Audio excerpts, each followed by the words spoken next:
David Corson, Sunday, November 23rd. Oh, about 3:15. Just going down to my boat. Put the cover on it. It's winterized. We're not going to touch it until the end of February, beginning of March. Probably needs a bath, but it's 71 degrees here. I mean, not cloud in the sky. I mean, is it nice out or what? Check out the lake. Sorry about the trees. Anyway, only a couple boats out there. A lot of people get their boats winterized. And it feels so good, man, out here in the sun. I don't want to go down there in the shade, man. It's colder than at the dock. But got to go put the cover on it. Falcons are playing at 4.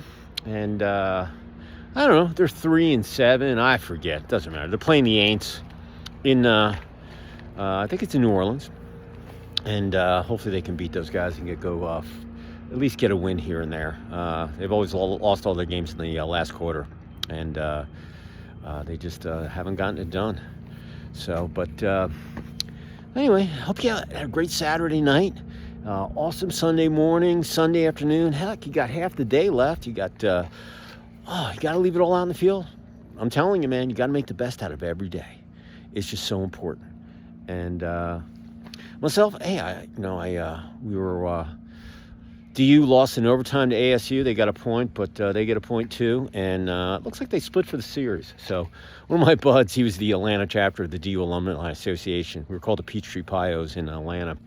He went to Florida, but he's from Phoenix, and he went to ASU too. Anyway, he was at the game this weekend. It was in Tempe, and he sent me some pics. And anyway, he said he was treated pretty well in there. But it looks like a really cool stadium. It's tiny. It's only 5,000 seats. And anyway, but they'll be in the top 10. Hey, Michigan State was number 1. They got swept by Wisconsin this weekend. So they're dropping out of number 1. So it should be, and we were number 3. We split. Anyway, listen, any team on any weekend, if you're a D1 hockey team, they can any team can beat any other team. If you come in and you don't bring your A game, you can get knocked off. It's just that simple. I don't care what sport you're playing in. You're playing in, club team or select, professional, college, D1, 2, or 3, club. I'm telling you, you got to bring your A game. You got to prepare. You got to get your act together, and you got to be improving. You can't have an ego in sports because you're gonna win some, and then you're gonna learn some, and that's just reality. So hey, let's all walk down to the boat, and I'll keep on talking, but. Yeah, so, I wasn't bummed, but I got up this morning, I had to proof my men's retreat.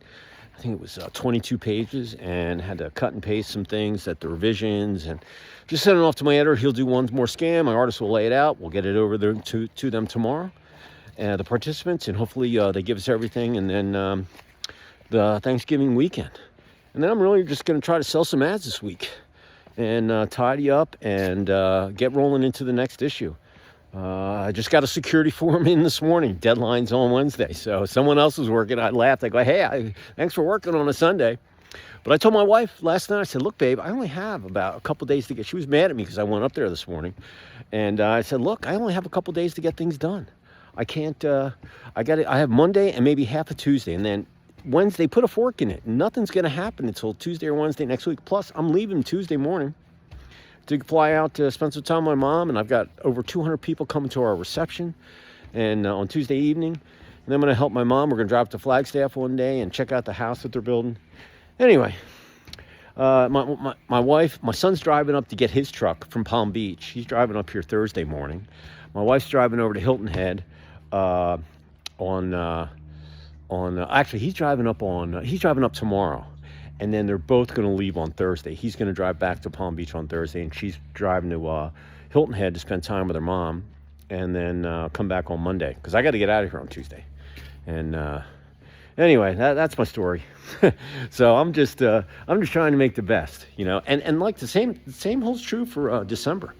I mean, you got the first 2 weeks in December to get stuff done as a business person, if you own a business or make sales or whatever. And then when you get into that week of Christmas, put a fork in it. It's over. Some people take 2 weeks off. Some people shut down. Some people take New Year's off.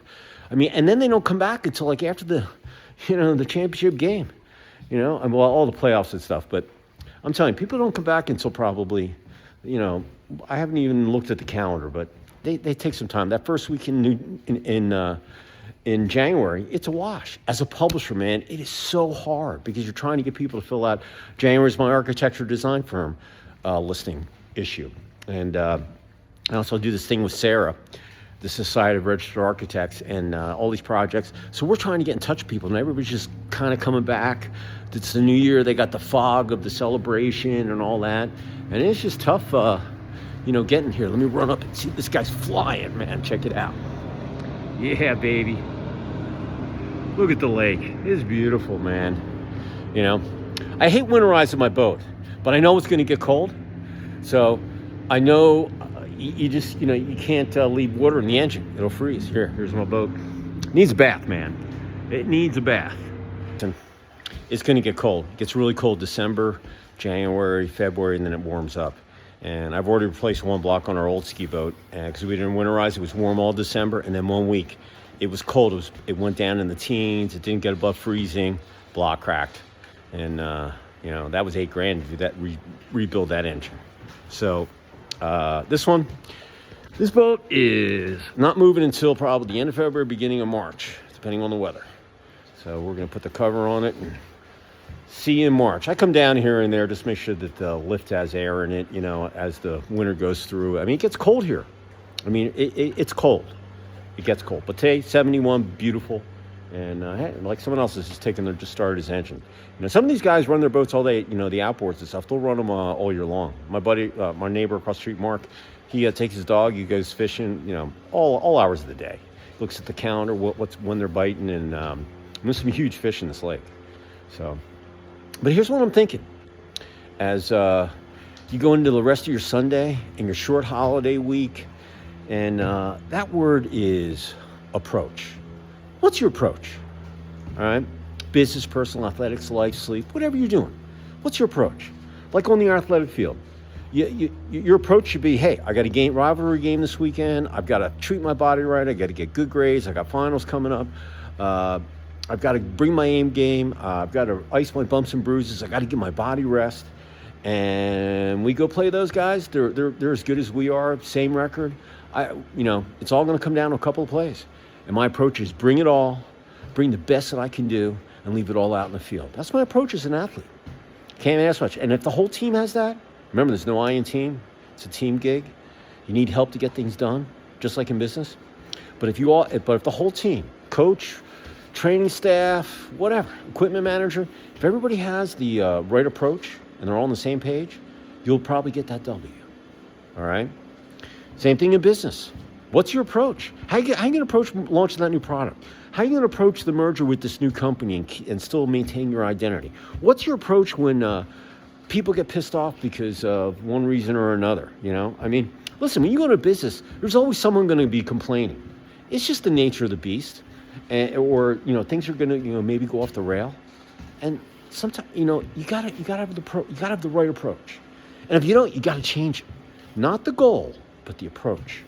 So it's just like going in at halftime. Maybe someone got hurt, their team got hurt, and you got to tweak things. Your approach was going to be this, but now it's got to go in this direction. So you got to be a little flexible, negotiable. But remember, your approach is moving forward, positive attitude, getting things done, winning, learning, repeat, tweak and repeat. All right, and that's what business is, man. And it's just like sports. If your approach is right and everybody buys into it, you're going to sell more product, you're going to make more money, you're going to have more market share, and you can do more things. Maybe buy some other companies, maybe do some R&D, launch some new products. It's awesome. Relationships. Your approach should be communication. You got to be able to communicate. You got to keep it simple, be able to speak in the least amount of words to get your point across so a third grader understands you, okay? And if you do that, and you listen, and you don't say anything stupid that you can't regret before your sock goes in your mouth, before you say something that you're not going to be able to take back. It's an awesome way to do it.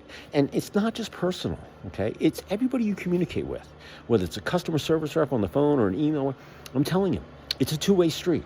You got to take something from someone, and you should leave someone, your mark so they remember you. I like the way he sent that email. I like what he said in there. Or I like the way he said that on a Zoom call or whatever. Leave your mark. Everybody's got something to offer and something to give. And remember, it's better to give than receive, just like right now. I'm telling you, man, what's your approach? You got to have the right approach. About life in general. 24-hour period, what's your approach? But that's it with the relationships. And listen, your body, you got to approach your body that it gets at least 6 to 8 hours of sleep every day. I get 6 to 6.5, and that's what I need. And if you take care of your body, oh my God, it'll perform for you the remember life. Remember, you only have one body. And as long as you're breathing, it'll perform for you. Like I got my running shirt on, man, I work my body's tail off, and it just wants that 6 to 6.5, and man, it goes all day for me. So that's my word of the day. Approach. Take, from the heart, take it to the bank, put up in your knowledge wallet, use it for whenever you need it. And if you're working on approach, on anything that you do, maybe it's making a peanut butter jelly sandwich, maybe it's making some scrambled eggs, whatever. I'm telling you, if you're working it all the way, you'll have to December 31st, you'll have about 40 days of data, recordings, data, whatever to look at, and it'll blow you away. It'll change your life. You'll see a change in yourself, your spouse, your wife, your kids, your pets, your teammates, your coworkers. Everybody will. Even your mind will. Your body will. I'm just telling you, that's just the way it is. I've been doing this for 2 years. I've changed the way that I think, my mindset. Only positive thoughts, no negativity allowed.